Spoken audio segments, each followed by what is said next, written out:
Mesdames et messieurs, bienvenue et merci de suivre les informations sur RTI. Voici les titres de cette édition. Les funérailles nationales de l'ancien secrétaire général de l'ONU Kofi Annan se sont déroulées hier jeudi à Accra, où se sont rendus de nombreux chefs d'État et dirigeants du monde entier. Le président de la République, Alassane Ouattara, effectue le déplacement. Il avait à ses côtés son épouse, des membres du gouvernement et président d'institutions. Hier jeudi, il s'est ouvert ici à Abidjan la réunion préparatoire du groupe des Amis du Golfe de Guinée, le G7++, un groupe mis en place pour lutter contre la piraterie maritime dans le Golfe de Guinée. Cette rencontre a pour but de préparer la grande réunion qui se tiendra en fin d'année ici en Côte d'Ivoire. Et puis, les deux Corées ont ouvert ce vendredi un bureau de liaison conjoint dans la localité nord-coréenne de Kaesong, signant d'un nouveau rapprochement en amont de la visite la semaine prochaine à Pyongyang du président sud-coréen Moon Jae-in. Voilà, nous vous le disions à l'instant, les funérailles nationales de l'ancien secrétaire général de l'ONU, Kofi Annan, se sont déroulées hier jeudi au Ghana, où se sont rendus de nombreux chefs d'État et dirigeants du monde entier. Le président de la République, Alassane Ouattara, a effectué le déplacement. Il avait à ses côtés son épouse, des membres du gouvernement et le président d'institutions. La cérémonie s'est déroulée au Centre international de conférence d'Accra. Traoré Mahama Wilfried Herman Djivé. C'est le centre de conférence d'Accra qui a accueilli cette ultime cérémonie d'hommage à Kofi Annan, ancien secrétaire général des Nations Unies. Aux côtés du président ghanéen Nana Akufo-Addo, plusieurs de ses homologues africains, au rang desquels le président de la République, Alassane Ouattara. Étaient également présentes plusieurs personnalités venues du monde entier, dont l'actuel patron des Nations Unies, Antonio Guterres. En la mémoire de l'illustre disparu, une messe a été dite, suivi d'une série de témoignages, celui de sa fille Anna, de son épouse Nan, du président ghanéen, puis d'Antonio Guterres. Tous ont reconnu et loué l'homme de paix et de consensus qu'était Kofi Annan, des qualités qui en 2001 ont valu à ce diplomate chevronné le prix Nobel de la paix, alors même qu'il occupait les fonctions de secrétaire général des Nations Unies. Au plus fort des crises militaro-politiques en Côte d'Ivoire, Kofi Annan a mené plusieurs actions en vue du retour de la paix et de la stabilité. Privilégiant le dialogue entre les différents acteurs de la crise, Kofi Annan a également favorisé le déploiement d'une force de maintien de la paix en Côte d'Ivoire lors de son mandat qui s'est achevé en 2006. Toutes les personnalités se sont donc inclinées devant la mémoire de cet artisan de la paix, un dernier hommage avant l'inhumation qui s'est tenue dans l'intimité familiale au cimetière militaire d'Accra. Il se tient ici à Abidjan depuis jeudi un séminaire parlementaire sur la zone de libre-échange continentale africaine avec pour thème défis et perspectives du libre-échange en Afrique, rôle des communautés économiques régionales. La cérémonie d'ouverture a enregistré la présence du vice-président ivoirien Daniel Kablan-Dinkan qui représentait le président de la République Alassane Ouattara. Reportage Sidonie Waka Davila. L'Afrique en quête de solutions pour consolider son espace économique. Les parlementaires de la zone CEDEAO planchent sur la question. Il s'agit par exemple pour eux de relever les défis du continent et présenter les perspectives du libre-échange en Afrique, rôle des communautés économiques régionales. Le 21 mars 2018 à Kigali, au Rwanda, réunis en sommet extraordinaire de l'Union africaine, les dirigeants africains ont lancé la zone de libre-échange continentale africaine qui suscite de grands espoirs à travers tout le continent. Le cadre juridique étant ainsi convenu, les pays africains vont devoir s'attaquer aux étapes suivantes pour faire de cet accord une réalité sur le terrain. La zone de libre-échange continental est l'aboutissement de l'accord de libre-échange continental africain entre 55 États membres de l'Union africaine. C'est un puissant instrument d'intégration qui présente beaucoup d'avantages, selon le représentant du président de l'Assemblée nationale, Guillaume Soro. S'il est impérieux que l'Afrique doit s'unir dans l'objectif de bâtir une économie continentale prospère, et s'il est incontestable que cette économie doit soutenir et stimuler l'entrepreneuriat et la création de richesses, alors nous réaffirmons que la zone de libre-échange continentale africaine reste l'instrument qui va promouvoir le nouveau paradigme de développement économique africain. La Côte d'Ivoire s'honore d'abriter ce forum parlementaire de la CEDEAO. Procédant à son ouverture à Abidjan, le vice-président Daniel Kablan-Duncan, qui représentait le président de la République Alassane Ouattara, a relevé les efforts du pays en matière de libre-échange. Il ressort ainsi que la mise en place d'une zone de libre-échange efficiente permettant l'expansion, la production des entreprises par le biais des économies d'échelle, provenant de la concurrence consécutive à l'ouverture des marchés, peut être synonyme donc de gain de points de croissance non négligeables. Le président Alassane Ouattara partage avec ses pairs la conviction que l'Afrique relèvera cet important défi avec la volonté et l'engagement de toutes et de tous. Les dispositions prises par le gouvernement ivoirien ont déjà permis à la Côte d'Ivoire de réaliser 33% de ses échanges avec le reste de l'Afrique. La Côte d'Ivoire a ratifié l'accord portant création de la zone de libre-échange continentale en Afrique, signé en mars 2018 à Kigali, au Rwanda.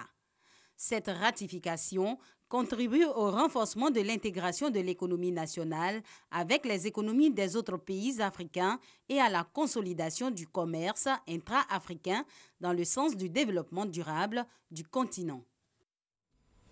Depuis le 11 juillet 2016, lorsque vous souscrivez à une assurance pour votre véhicule, vous payez en plus de la valeur de la police une carte additionnelle appelée carte brune CEDEAO-A. Cette carte obligatoire et systématique coûte 1000 francs CFA. Pour une meilleure application de cette carte sur le terrain, les forces de sécurité en charge des constats et autres procès-verbaux viennent d'être formées. Plus de détails avec Lanciné Bakayoko.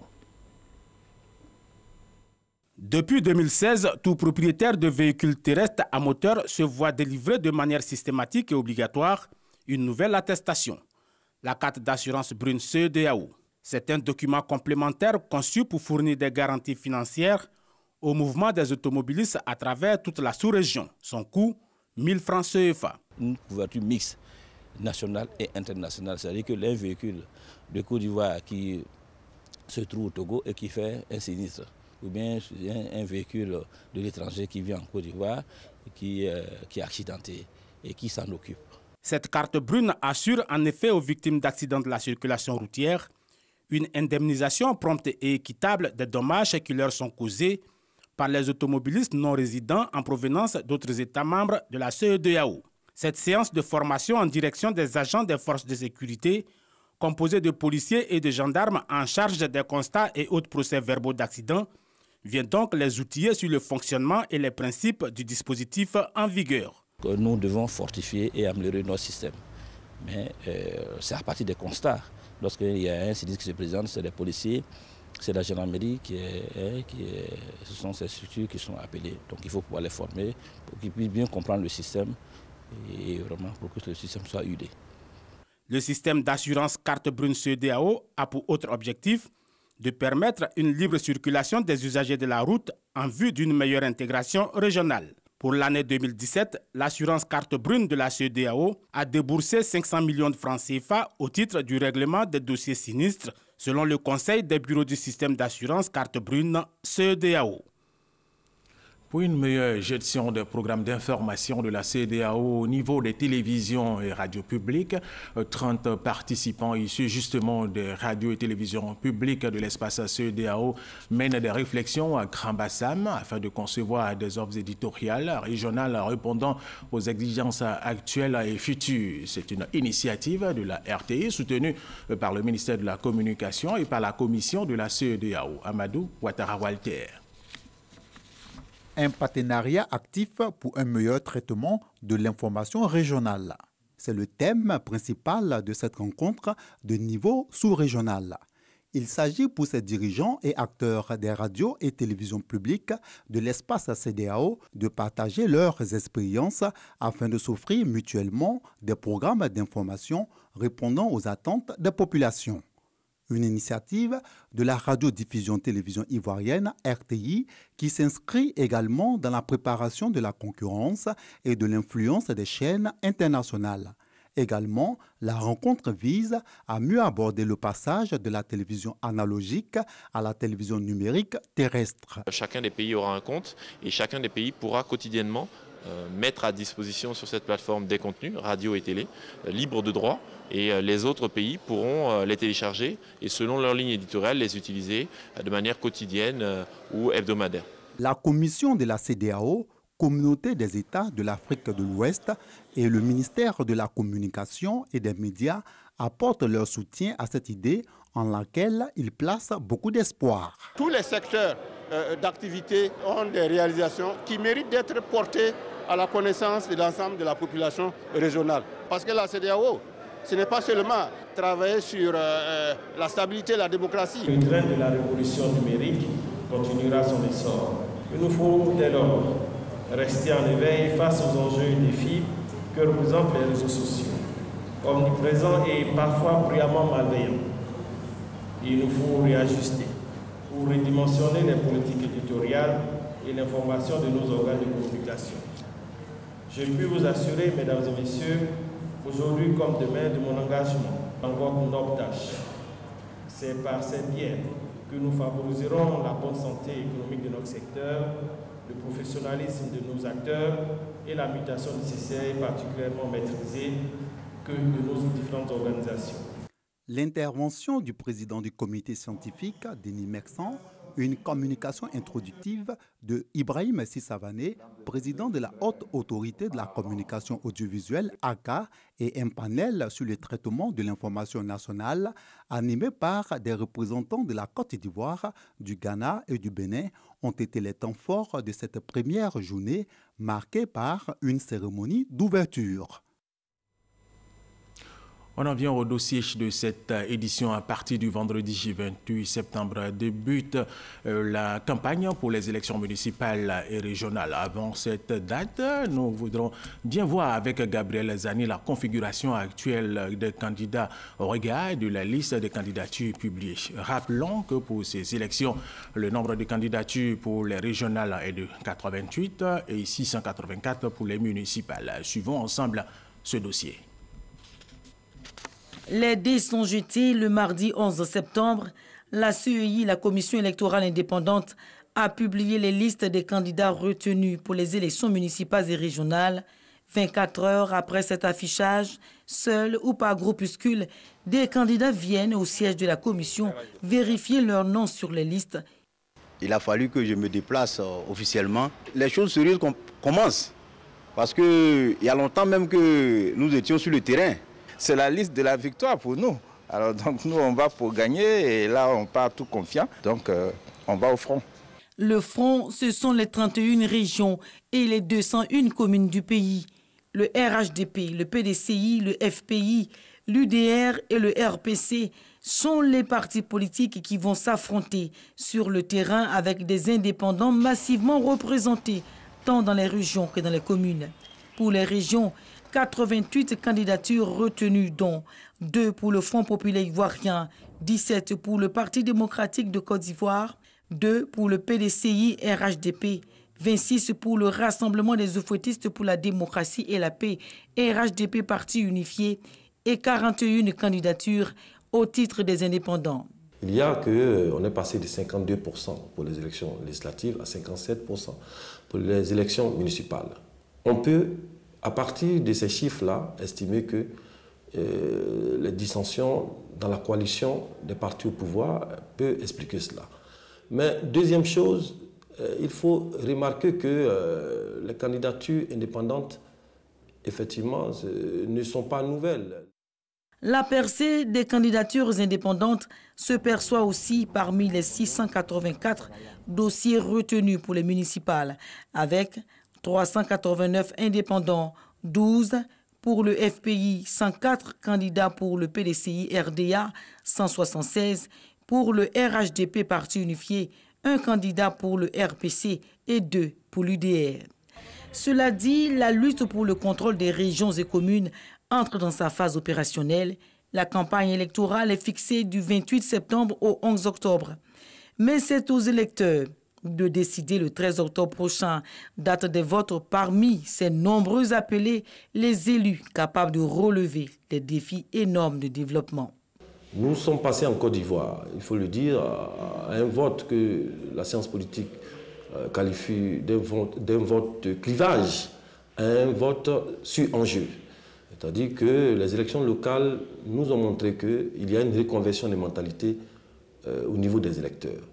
Nous avons désormais affaire à ce qu'on appelle un électeur rationnel, qui fait un vote rétrospectif, c'est-à-dire un vote en fonction de ses intérêts.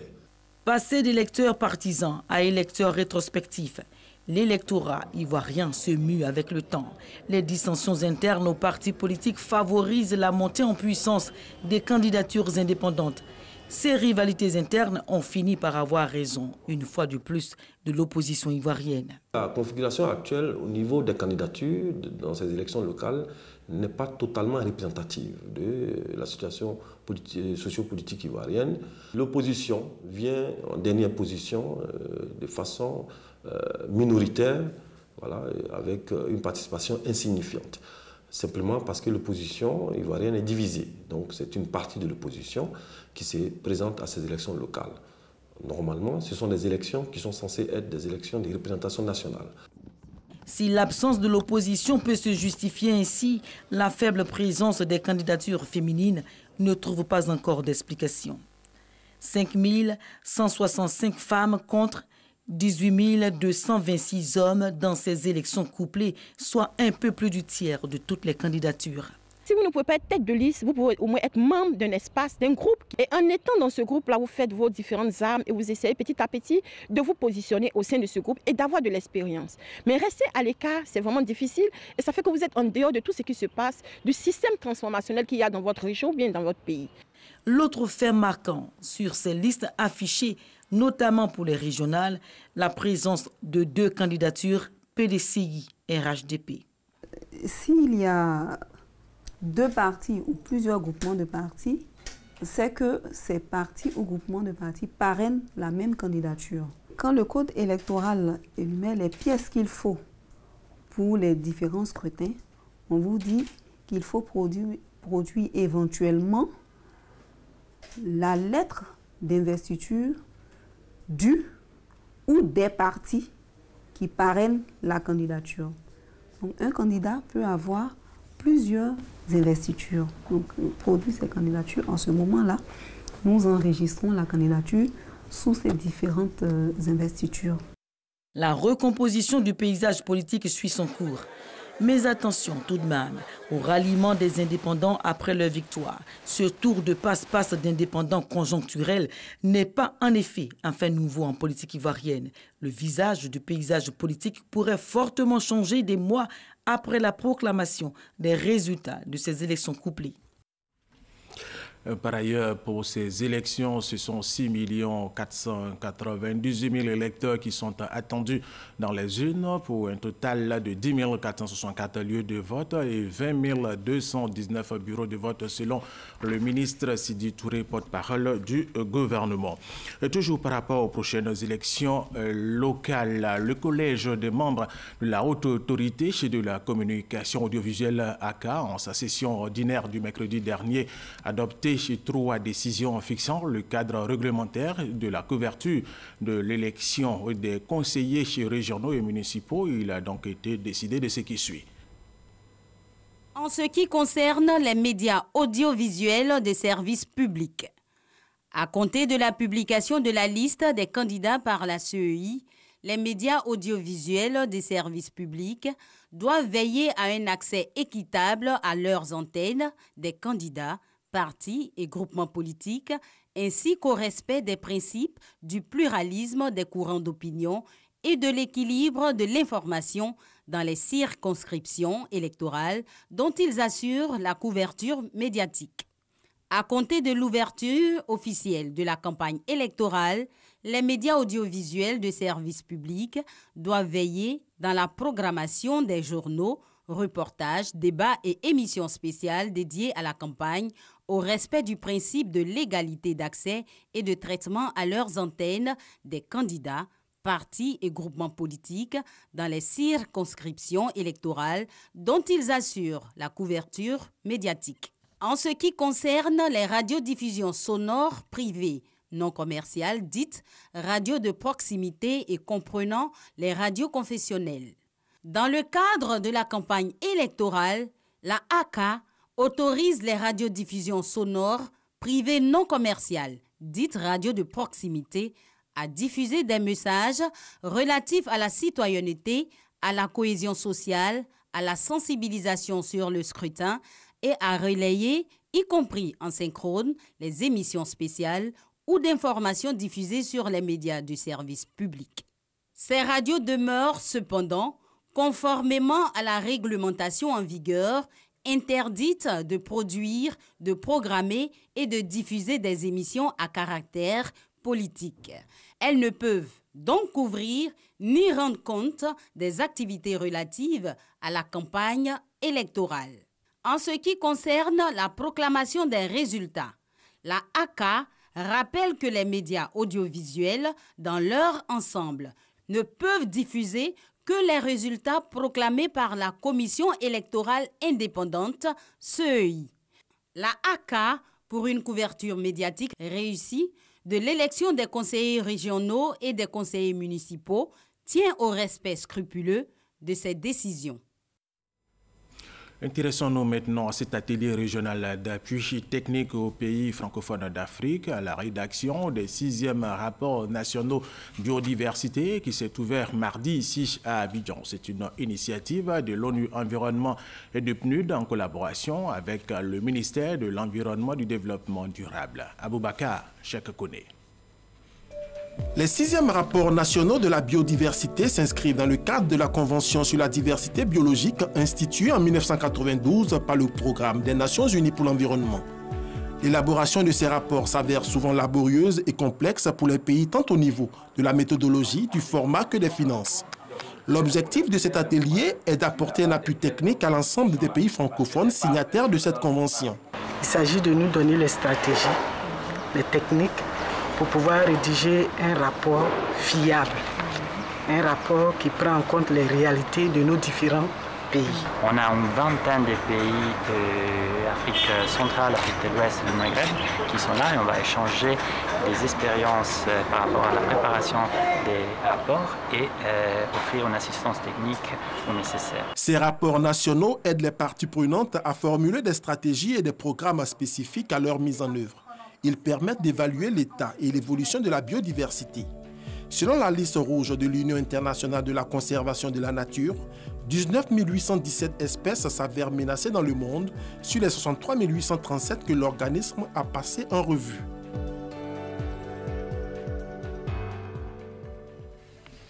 Le deuxième grand titre de cette édition, hier jeudi, il s'est ouvert ici à Abidjan, la réunion préparatoire du groupe des amis du Golfe de Guinée, le G7++, un groupe mis en place pour lutter contre la piraterie maritime dans le Golfe de Guinée. Et cette rencontre a pour but de préparer la grande réunion qui se tiendra en fin d'année ici en Côte d'Ivoire. Wilfried Hermanedjivé. Une cinquantaine d'experts africains du secteur maritime réunis à Abidjan pour cette réunion préparatoire du groupe des amis du Golfe de Guinée. Au centre de leurs échanges, la sécurité dans cette partie du continent. Il s'agit pour ce groupe d'accompagner les États du Golfe de Guinée dans la lutte contre la piraterie et autres crimes maritimes. Une mission qui découle d'un constat.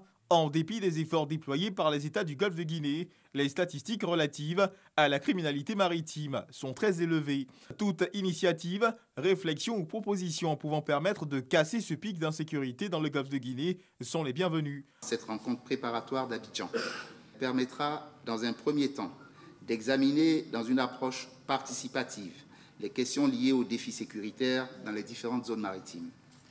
Puis, dans un second temps, de proposer des thématiques d'intérêt régionaux qui feront l'objet de discussions avec les partenaires du G7++ lors de la rencontre de décembre. Les travaux devront, à ce titre, refléter la volonté des États participants de voir la situation sécuritaire maritime du Golfe de Guinée s'améliorer significativement et des propositions concrètes devront en sortir. Des propositions et réflexions très attendues. Cette lutte ne sera pas facile. Mais nous devons y faire face, main dans la main. Nous en avons les possibilités et je suis optimiste sur les résolutions qui émaneront de vos travaux. Pour ma part, permettez-moi au nom du gouvernement de son Excellence, Monsieur le Premier ministre Amadou Gon Coulibaly, de vous encourager dans cette bataille. On ne le dira jamais assez, si nos économies reposent actuellement sur la production de matières premières, notamment agricoles, l'émergence et le développement de nos pays passeront nécessairement par la croissance d'une économie maritime durable. Une réunion préparatoire qui marque le début officiel des activités du groupe G7++, dont la session 2018 est placée sous la coprésidence de la Côte d'Ivoire et du Canada. On est en concertation justement avec les partenaires du G7 et je pense qu'on va pouvoir élaborer plus à la rencontre à Abidjan en décembre. Coordination interrégionale, renforcement des capacités nationales de lutte contre la piraterie et renforcement de la coopération policière et judiciaire, 3 grands défis à relever. La Convention de la société civile ivoirienne a présenté mercredi dernier son rapport d'observation sur la liberté de circulation des voyageurs et des migrants dans l'espace CEDEAO. C'est un travail conjoint réalisé sur les axes Abidjan-Pogo et Zégua-Bamako. Le racket et le non-respect des droits des migrants sont entre autres les pratiques anormales constatées. Salima Toudia, Adrienne Grascando. Tracasserie routière, extorsion de fonds, discrimination envers les non-nationaux, ce sont là les mots qui fragilisent la liberté de circulation dans l'espace CEDEAO, selon la Convention de la société civile ivoirienne et l'Association malienne des expulsés. Des pratiques de racket observées sur l'axe Abidjan-Bamako et qui entravent les droits des voyageurs et des migrants. Ça rentre dans ce que l'Union économique monétaire ouest-africaine appelle les pratiques anormales. Ce sont des pratiques anormales qui peuvent constituer un frein, n'est-ce pas, à la liberté de circulation. Le rapport d'observation de la mission conjointe Côte d'Ivoire-Mali intitulé « Axe Abidjan-Pogo et Zégua-Bamako », la liberté de circulation en souffrance a été présentée à la presse, aux décideurs et aux parties prenantes. Qu'il fallait agir, interagir, et ce que nous pouvons faire en tant que société civile, c'est que ce document lui-même, ce rapport, est un document de plaidoyer, naturellement. Donc c'est de permettre aux autorités de prendre en considération, effectivement, nos différentes recommandations qui vont permettre à l'amélioration de la situation sur les axes, n'est-ce pas, routiers de Côte d'Ivoire et du Mali. Application du protocole de la CEDEAO relatif à la libre circulation des personnes et des biens, l'interdiction des stigmatisations des migrants sont des recommandations de la société civile pour une politique migratoire en phase avec les droits des migrants. Le réseau de la Chambre des experts européens département Afrique de l'Ouest a offert du matériel médical à la police nationale et à des départements de la Côte d'Ivoire. Objectif, accompagner l'État ivoirien dans sa politique d'amélioration des soins en faveur justement des populations. Amadou Ouattara, Walter. Des lits d'hospitalisation, des matelas, des tables d'accouchement et des chaises roulantes, c'est le don offert à la BAE, Brigade anti-émeute de Yopougon, au département de Bouna et d'Iré. Ce geste est du réseau de la Chambre des experts européens, département Afrique de l'Ouest. Pour le représentant résident de cette structure, il s'agit d'accompagner l'État de Côte d'Ivoire dans ses actions de développement. Le CEDEAO est une organisation internationale qui œuvre dans le domaine aide au développement. Et c'est dans cette optique que nous consacrons toute notre activité à construire des écoles, des centres de santé, addiction à l'eau potable, l'électrification villageoise, aide aux femmes démunies, aux enfants démunis. Les bénéficiaires ont promis faire bon usage de ce matériel médical. Nous sommes dans une zone qui est en construction et où nous avons beaucoup à faire. C'est en cela que le geste du réseau vient soulager un temps soit peu les nombreuses attentes de nos populations. Ce matériel va nous permettre d'augmenter notre capacité d'accueil et de soulager un peu plus nos policiers qui vont venir nous voir. Et même nous recevons aussi la population civile. Dans sa mission d'accompagner l'État pour le bien-être des populations, le représentant du RCDAO, Sangaré Boubacar, a annoncé que dans les prochains jours, des études seront menées dans certaines localités du pays afin de recenser leurs besoins urgents. Ces actions visent à les aider à se développer à travers la dotation en infrastructures socio-économiques de base. Nous vous le disions dans nos titres, les deux Corées ont ouvert ce vendredi un bureau de liaison conjoint dans la localité nord-coréenne de Kingsong, signe d'un nouveau rapprochement en amont de la visite la semaine prochaine à Pyongyang du président sud-coréen Moon Jae-in. Voilà, et c'est la fin de cette édition supervisée par Hugues Hervé Blé. Merci aux techniciens, merci à vous de l'avoir suivi et restez avec nous sur RTI 1.